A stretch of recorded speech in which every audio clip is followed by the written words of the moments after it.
Alright guys, we're back again with another simple tutorial.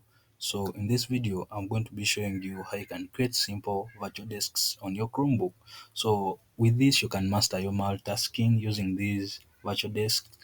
With these different sets of screen, you can also compare tasks, organize projects, or simply create, work, and play.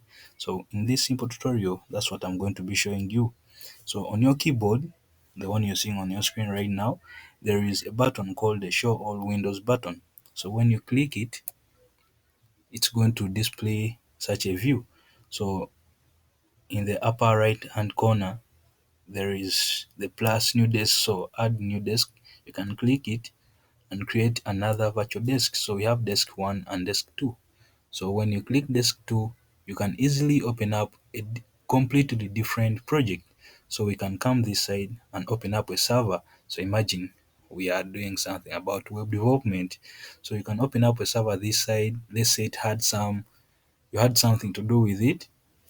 You can also go into another tab and create a new desk. So desk 3, and you go to desk 3. So in desk 3, you can open up a text editor.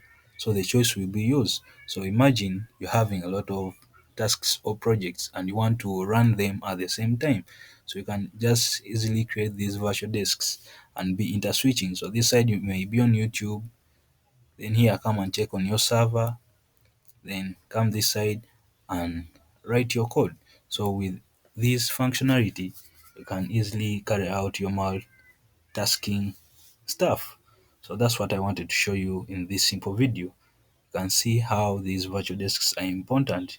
You can easily move around your projects. So I will see you in the next tutorial. Peace. Subscribe to the channel as you can see, and I'll see you in the next tutorials.